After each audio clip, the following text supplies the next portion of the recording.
आज हम लोग बात करने वाले हैं RxJS के इंटरवल नाम के ऑपरेटर की। इंटरवल ये जो ऑपरेटर होता है इसका यूज करके आप एक नया ऑब्जर्वेबल क्रिएट कर सकते हो। होता कैसे है, हम इंटरवल को एक टाइम फ्रेम स्पेसिफाई करते हैं और वो जो ऑब्जर्वेबल क्रिएट होता है वो हर उस टाइम फ्रेम के बाद एक नई वैल्यू को इमिट करता है। यहाँ पे आप इसके ऑफिशियल डॉक्यूमेंटेशन में देखोगे तो यहाँ पे एक मार्बल डायग्राम दी हुई है।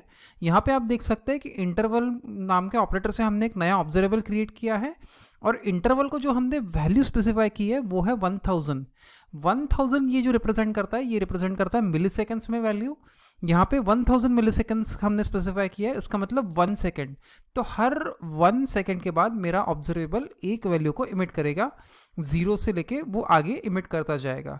तो अब हम लोग एक काम करते हैं, हम लोग एग्जाम्पल देखते हैं इस चीज़ का और समझते हैं इस ऑपरेटर को और डिटेल में।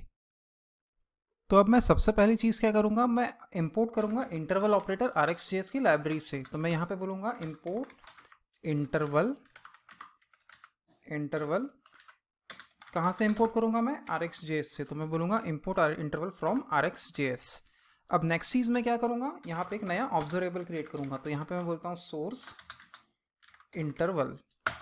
अब ये इंटरवल जो है इसको हमको टाइम फ्रेम स्पेसिफाई करना है कि कितनी टाइम फ्रेम के बाद या कितने गैप के बाद एक नई वैल्यू मेरा ऑब्जर्वेबल इमिट करेगा। तो मैं यहाँ पे सिंपली अभी टाइम फ्रेम स्पेसिफाई करता हूँ 1000 मिली सेकेंड्स यानी कि 1 सेकेंड का। अब इसके बाद मैं इसको सब्सक्राइब कर देता हूँ। अब मैं इसको बोलूँगा सब्सक्राइब और इसके बाद सब्सक्राइब को मैं कॉलबैक फंक्शन पास करूँगा जो इस सिचुएशन में एक एरो फंक्शन है।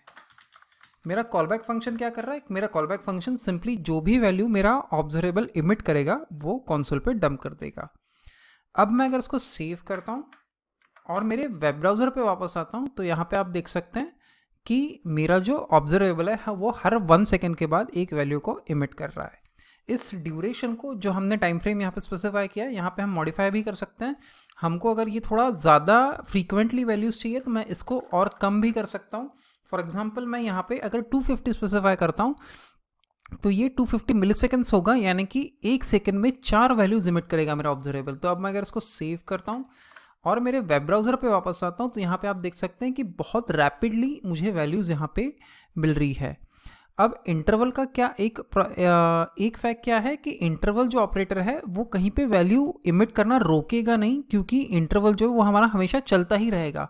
तो अगर इसको एट सर्टन पॉइंट हमको अगर रोकना है तो हम और किसी अलग ऑपरेटर का भी यूज़ कर सकते हैं। फॉर एग्जांपल मैं एक टेक ऑपरेटर का भी यूज़ कर सकता हूँ जिसका यूज़ करके मैं उसको स्पेसिफाई कर सकता हूँ कि कितने वैल्यूज़ मुझे इमिट करने हैं और उसके बाद मुझे इमिशन रोक देना है। तो वो यूज़ करने के लिए मैं सिंपली यहाँ पे इंपोर्ट करूँगा टेक ऑपरेटर। तो यहाँ पे मैं बोलता हूँ इंपोर्ट टेक फ्रॉम RxJS/operators। सो मैं यहाँ पे टेक ऑपरेटर इंपोर्ट करता हूँ और यहाँ पे मैं स्पेसिफाई करता हूँ पाइप। तो पाइप का यूज़ करके मैं टेक ऑपरेटर इस ऑब्जर्वेबल पे जो हमने इंटरवल का यूज़ करके क्रिएट किया उस पर स्पेसिफाई करूँगा और मैं जो टेक की वैल्यू है वो स्पेसिफाई कर दूंगा 10। तो वो क्या करेगा, सिर्फ 10 वैल्यूज़ मेरा ऑब्जर्वेबल जो है जिसका जो है वो इमिट करेगा और उसके बाद इमिशन अपने आप रोक देगा। अब अगर मैं इसको सेव करता हूँ और मेरे वेब ब्राउज़र पे वापस आता हूँ तो यहाँ पे आप देखेंगे कि सिर्फ 10 वैल्यूज़ मेरी इमिट होगी और उसके बाद वो ऑटोमेटिकली इमिशन बंद कर देगा। अगर आपको टेक ऑपरेटर के बारे में और भी इन्फॉर्मेशन चाहिए तो मैंने टेक ऑपरेटर पे एक अलग से वीडियो बना के रखा है जिसका लिंक मैं डिस्क्रिप्शन में डाल दूंगा। आप वहाँ पे टेक ऑपरेटर के बारे में और इन्फॉर्मेशन देख सकते हैं। तो ये था हमारा इंटरवल ऑपरेटर।